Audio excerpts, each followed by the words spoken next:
Morning, everyone. My name is Dave Bristow. I'm VP Sales Telehandler Group for Skyjack, and I'm pleased to announce that the VR series is back. Those that maybe are not fully aware, Skyjack was successful in acquiring the VR series telehandler earlier this year. The 4 models, of which we have on display the 642 today. Included in that group is the 843.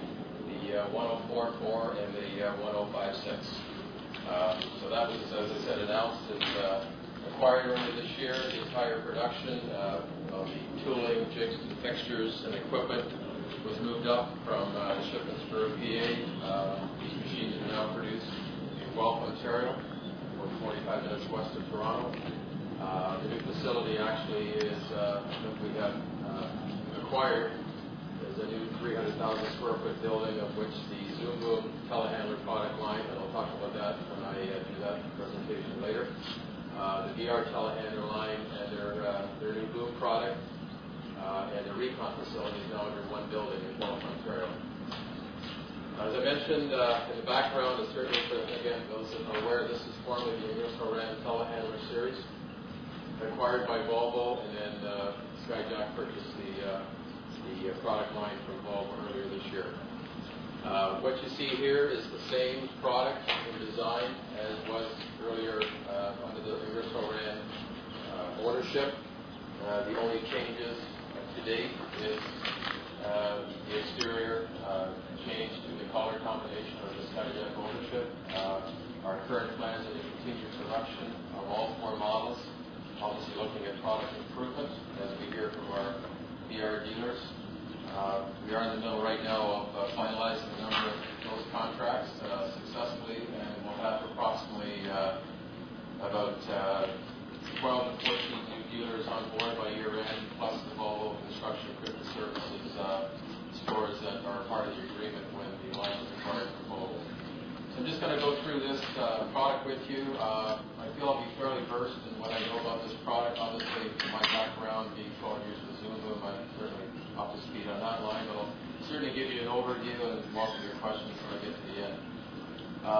Right off the top, they use a very, the philosophies are very similar, we feel, between the VR line and the Zoom Boom line. In this case, with the VR line, a very heavy-duty frame design and a heavy-duty boom design, which have been trademarks of the VR line for years.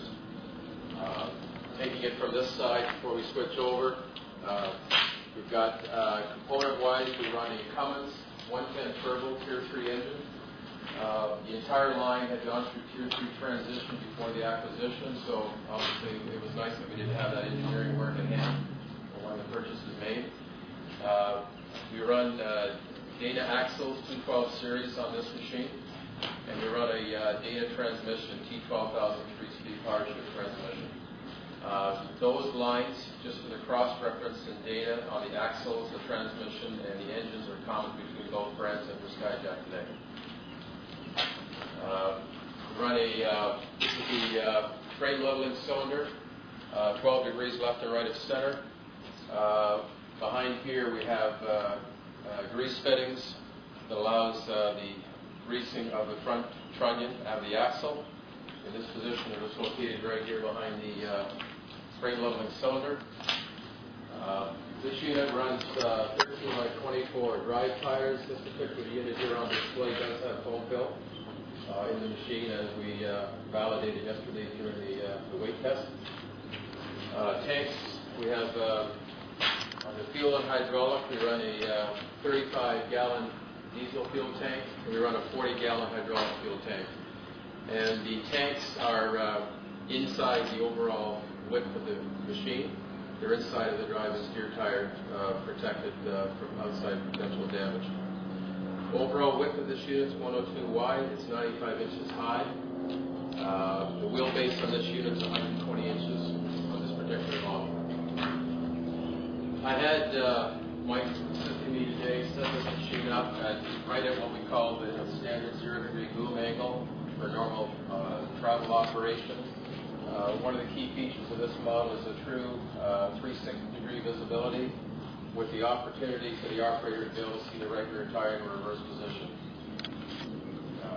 that respect. It has a good underclearance, 16 inches underclearance for the unit to minimize any obstruction issues that would come up.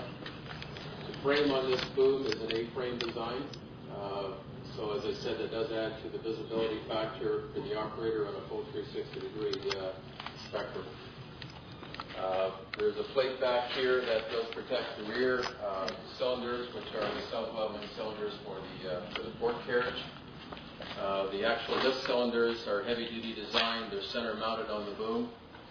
It's similar throughout the entire line, the 6.8 and the 210s. And I'll have this one. Yeah, we'll just have, in this case, Chris slide the cover forward. It's a mid-mount engine design on 2 rails. It's a fiberglass cover that does slide completely forward for full access for oil, filter, radiator checks, and eye-level view for the mechanic involved. With the boom down. With the boom down, correct. Boom down in this position as well. So we're not actually all the way down to this position, but if I were to lower the boom down further, I still have access to the engine compartment. Okay? Maybe you could just show that much for us. Just take the boom back up and we'll just drop the forks down on the angle. Thanks.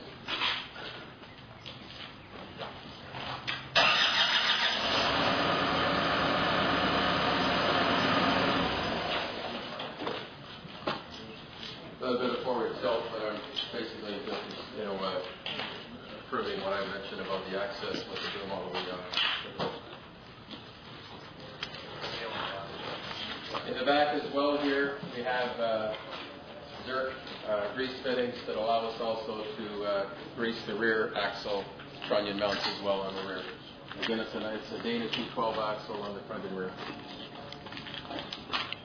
As I said, design-wise, this is the identical model to what has been successful in the market for many years, other than, at this point, I would say the exterior cosmetic change with the Skyjack ownership. Any questions on this side before I ask Mike to turn the machine around?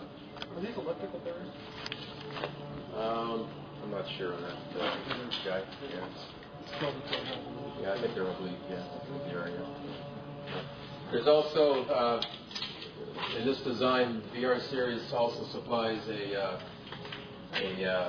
cylinder protection piece, so when the boom is up in the air, they do provide this standard in all the machines to be able to put that in front of the main lift cylinder as a safety issue during any repair work required.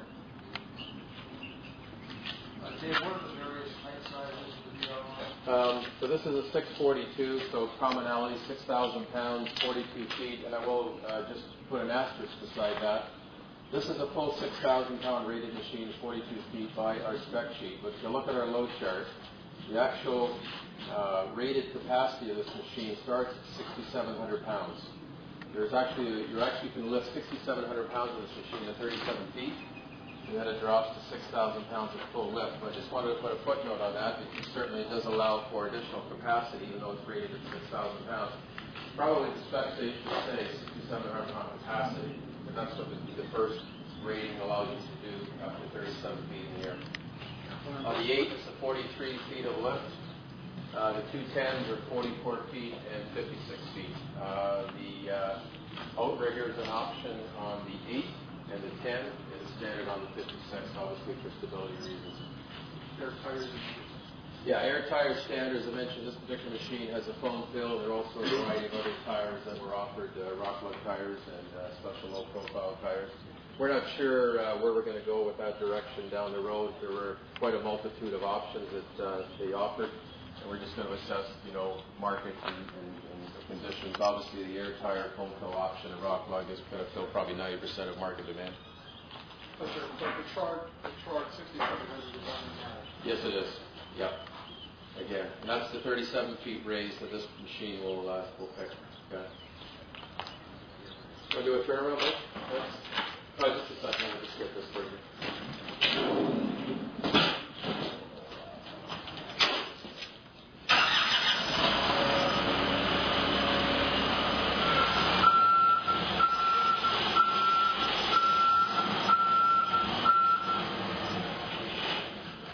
Just a comment on the nomenclature picture on the boom. It says VR-642D. D is the Tier 3, C was Tier 2, D was Tier 1. Okay. On the front end carriage, we have a top-mounted tilt cylinder that we believe is in the best position for protection in terms of exposure. Standard carriage, quick disconnect arrangement. The carriage is similar to our friendly competitors, run 48, 60, 72 on this, and same with the fork length, 48, 60, and 72 on the fork. Option-wise, on the front end, auxiliaries are an option as I'll go through some of the other options in a little while. This particular machine is a standard 48 carriage. This unit is pretty well a grassroots base unit, other than the foam-filled tire. It's standard equipment the way you're seeing it right now. The cab is supplied by Safety Cab. In the open configuration you're looking at right now, it does allow for a fully enclosed cab option, and this is fairly easy for field installation on a retro if required in the field by either our customer. Standard equipment allows for this machine both on the glass on the rear and obviously on the right side for minimizing the EV level for the operator. Mentioned it was a power shift transmission, 3-speed, shift on the column, T12000 series transmission. Good operating room, low center of gravity for getting up to the cab. From the operator's point of view, the VR series runs a single joystick lever, fully hydraulic proportional control, so all your boom, lift, and tilt functions are on the one lever on the cab. We offer standard 3-inch seat belt on the cab itself.